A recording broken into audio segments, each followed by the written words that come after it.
Welcome back to Mr. Upsy's story. This is part 3 and we'll give you a recap of Upsy's story and then we'll tell you more about my marvelous Upsy's recovery, his attempts to get back into his kitty clan, and where he's at now. My marvelous Upsy spent over a week in the emergency hospital just 2 summers ago when he started having trouble breathing.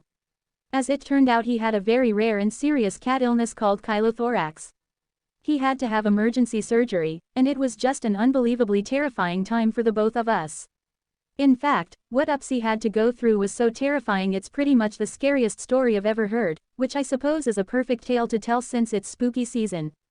Most scary stories aren't true, but Upsy's story is more real than we wanted it to be, which makes it all the more horrifying. Mr. Upsy spent many days in the hospital undergoing tests before they knew what was going on, but once they knew it was chylothorax they had to act quickly as every second was vital.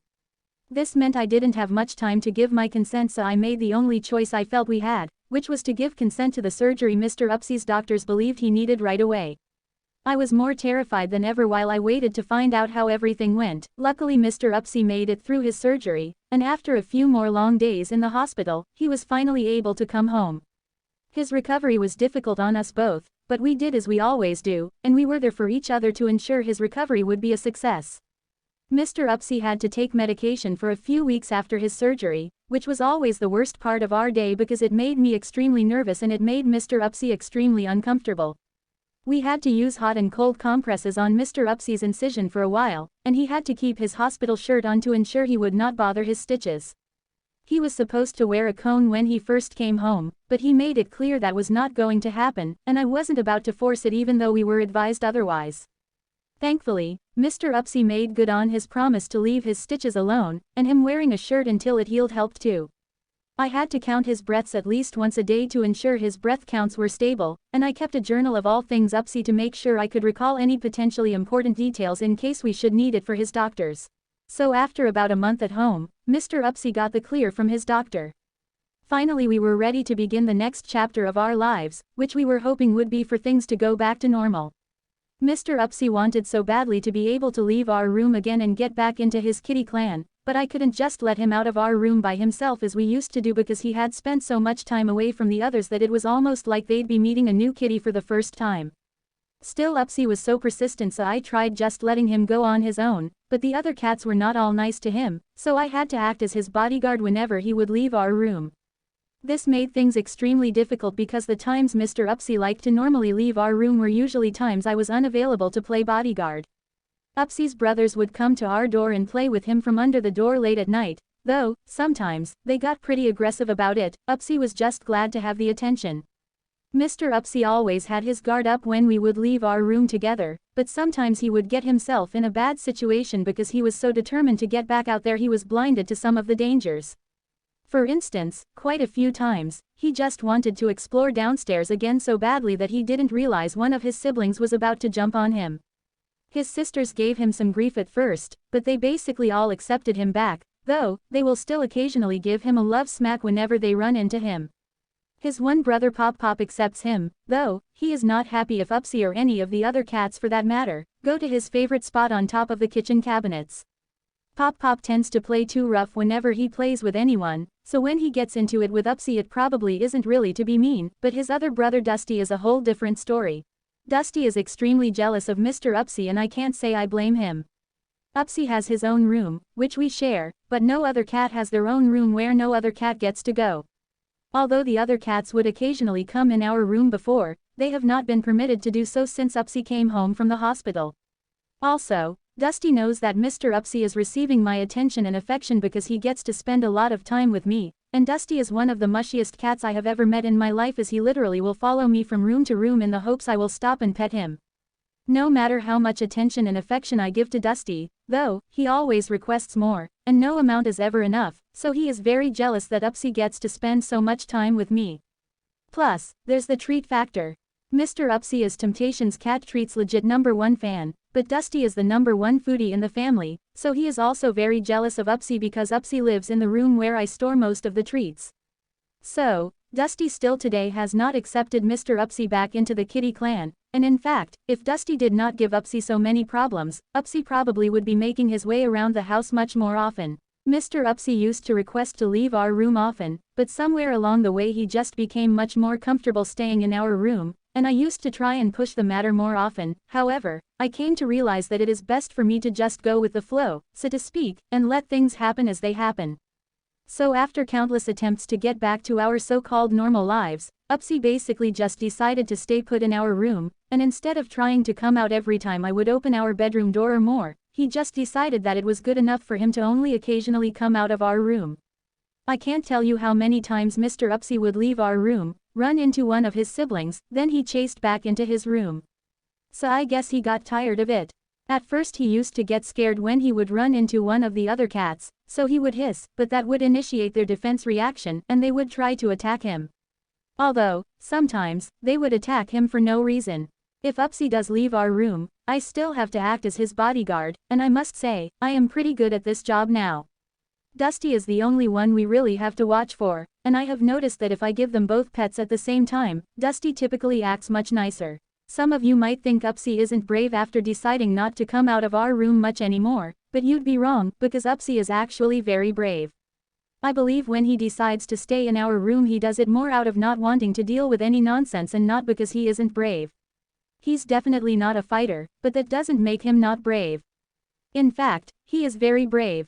When we leave our room together, I like to be the first one out the door, so that way I can scope things out to ensure his safety, but most of the time he jumps out the door before me. Mr. Upsy loves sniffing out the hallway and checking out our sitting room, and every now and again, when he's feeling extra brave, he'll make it all the way downstairs. If I spot trouble, all I have to do is tell him, and he'll listen and run right back to our room. He's very good about that. It may sound like a crazy situation as you hear about me having to play bodyguard and I literally have had to block off the other cats so that Upsy could freely run back to our room, but as much as this is not our ideal situation, it's okay because we're quite happy. Life hasn't been the same for either of us since Upsy's surgery, but we get through every day together. When Mr. Upsy is up for it we like to sneak into the bathroom and play in the tub. Upsy doesn't like water other than for drinking, so I like to make sure the tub is dry to ensure he doesn't somehow get spooked. We'll bring toys in and he'll play with me in the tub.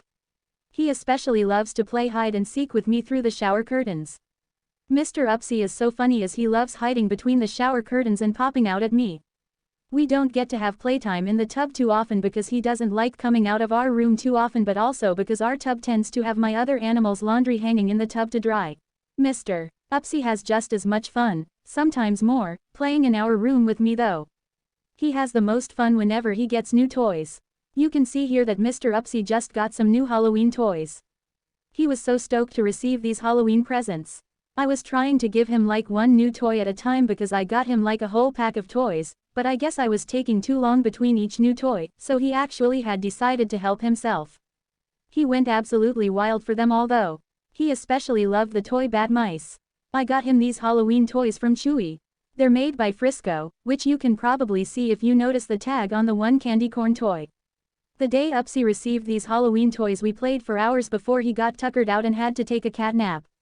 Since he got these new toys he's been much more playful too. Mr. Upsy typically is playful, but he doesn't usually get too involved with his toys unless they're new. For the most part he's just happy chilling, and whenever I am in the room with him, he always joins me on whatever side of the room I am at. When it's bedtime he will jump right up into bed with me and we'll watch some TV, though, occasionally he gets the 3 a.m. zoomies and won't come back to bed for a bit. Also, sometimes his brothers are outside our door and Mr. Upsy will sit by the door to talk and play with them through the door. It's amazing, though, how they can play nice through the bottom of the door, but if I were to open the door, their moods would shift. It's kind of strange. I had to block off most of the opening at the bottom of our door, though, because they were tearing up the rug trying to get to one another, so they don't have as much access to one another. We've tried many different ways to get Mr. Upsy back into his kitty clan or at least to try and help him feel more involved with his siblings, but Hi's pretty happy with the way things are, which could be more of acceptance, and in the beginning he wasn't willing to accept that we would have to go about certain things differently as he was recovering, so maybe it's more about acceptance, but he seems very content with his situation. When he lets me know he is interested in what is happening on the other side of the door, I open our door and put up a kid gate along with a screen door attachment thing, and then that way he is able to see whoever may be in the hall while staying safe. When we first put the screen up, I tried leaving our door open while I was away from our room, but that didn't really work, because his brothers kept picking at the screen, and so if I don't keep a close watch they could pull the screen off the wall and end up getting into Upsy's room. So to ensure Mr. Upsy is safe, I keep a close watch and put up the gate for extra protection. At least that way if one of his siblings gets through I will be able to stop them from getting all the way in. There are a few other things we have to do differently too. Even the simple task of brushing Mr. Upsy is different now. When Upsy had his surgery that put in a port. Before his hair grew all back you could see the lump more on his body, but you can still see it sometimes, and you can feel it. I am always scared of bothering it, so I am extremely cautious around it. When Mr. Upsy gets brushed, I keep one hand, not on, but hovered over his port to ensure I don't accidentally go over it. Also, I wouldn't normally just pick a cat up just to pick a cat up, so I would never pick up Upsy unless absolutely necessary, such as when I had to carry him from the bathroom back to our room in order to keep him safe from his siblings, but if I do have to pick him up I have to be extremely careful because, again, I do not want to disturb his port, and to make sure I don't disturb his port I have to pick him up and hold him in a particular manner. So anyway, life has been very different for Mr. Upsy since his surgery just a little over 2 years ago, but we're besties, and we can get through anything as long as we are together. I do my best to make sure Upsy is safe, well taken care of, and, of course, happy and healthy. He seems to appreciate my efforts. And I have high hopes that one day his brother Dusty might calm down and stop trying to pick on him. Or maybe I will eventually find some other way that would allow Upsy to have freedom outside of our room while staying safe. When Upsy was more persistent about coming out of our room I would sometimes have Dusty go in one of the rooms downstairs and stay there while Upsy would be out exploring, but since Upsy stopped pushing the issue we haven't needed to do that one in a while. With Halloween being only a few days away we have been watching a lot of our favorite Halloween movies and Halloween episodes of our favorite shows. It got us thinking about scary stories and which movies and whatnot we find to be the scariest. To be honest, we feel one of the scariest tales out there is Mr. Upsy's real-life scary story because it was surely the scariest thing we have ever experienced. Even after Upsy came home anxieties were still at an all-time high because it was so nerve-wracking worrying about whether or not this or that might happen. And while Upsy still needed his medication we were even more nerve-wracked as it was super intense to have to get him to take the pills he was prescribed. I personally have a difficult time swallowing pills that were of the same size his medication was, and he's a cat, so obviously he is much smaller than I, so for him to have to swallow his medication like that was basically like torture and for both of us.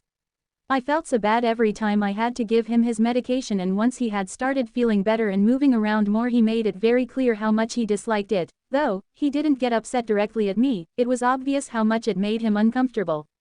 I did my best to keep my own anxieties in check to try and keep his anxieties from rising any higher, but no matter how much I tried to hide my anxiety, Upsy knew how I felt about it. Then every time I had to count his breaths it was always scary because if his count was off it would have meant that he needed to go back to the hospital, which was too scary to even think about. We are so glad that everything turned out alright for my marvelous Upsy because he doesn't deserve such negativity. It has been really awesome to see Upsy getting so excited about Halloween this year. It's always nice to see him happy, but when I think about how close we came to not being able to share these precious moments together right now, it just makes me appreciate these special times with Upsy even more. Halloween has always been my favorite holiday because I am a very spiritual person, so I love honoring my lost loved ones and celebrating the spooky season. Mr. Upsy and I have a lot of fun during Cattober. Upsy has been loving his new Halloween toys. I like to give my babies Halloween gifts because Halloween is such a special holiday to me, and Upsy is one of many who enjoys such special gifts. Last week Mr. Upsy and I also made him a little Halloween cat house. It didn't turn out as pretty as it did in my head, however, he absolutely loves it. He's been enjoying it a lot lately, which kind of surprised me because he usually likes to be more out in the open, but he spent half the night chilling in his new little homemade house the other night, and it just makes me so happy to see him so happy and having fun. For some reason, the Halloween season is a time that makes Upsy and I feel more free to relax and have some extra fun. Upsy's been getting the zoomies a lot more too, and sometimes that means he jumps up on top of my dresser and knocks a bunch of stuff off, but he's always a good listener and gets down as soon as I ask, and I could never get upset with him over it because it's just really good to see him having such a blast. He's a real riot when he gets the zoomies. Hopefully one day I'll be able to capture some footage of it. We wish everyone could feel the magic of this time of year as we do. Mr. Upsy and I share something super special and rare. How I feel about him cannot be properly expressed through words, and I know Upsy feels the same about me. In fact, he shows me all the time that he feels the same way about me as I do him. Upsy loves to give me the "I love you" slow cat eye blinks. He'll lay next to me in bed and look at me with his big "I appreciate you" eyes. He likes to be wherever I am in our room. He greets me every time I walk back into our room. He'll escort me out of our room when I have to leave, and he is just always there for me. I know Upsy feels as strongly about me as I do him, and together we can and will get through anything. I have a special relationship with all of my fur babies. They all mean the world to me. I love them all equally, and each relationship has its own specialness, but Mr. Upsy and I have just been through so much together. He will always be my bestie. He's been the bestest friend anyone could ever have, as he's been more real with me than any human I have ever had any kind of relationship with. Mr. Upsy's recovery story is only one of many of his absolutely truly magical stories. We would love to share with the world some of our stories about Mr. Upsy and our other animals as well, and in fact, I have been working on several children's books to do just that, but since I don't have an agent, it is very difficult to get publishers to look at my work.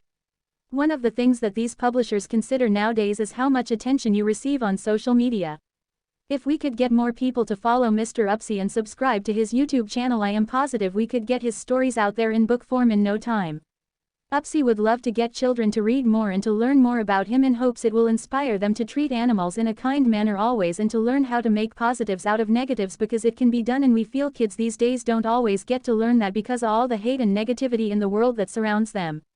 Hopefully one day we'll be able to get Mr. Upsy the social media attention he deserves, and hopefully we'll be able to share some of his stories in book form one day. That's our dream anyway, because we feel the world needs more inspiring positive tales being shared out there. Well, that's about all we have for you this time, but we hope you will be checking back in a few weeks for more of Mr.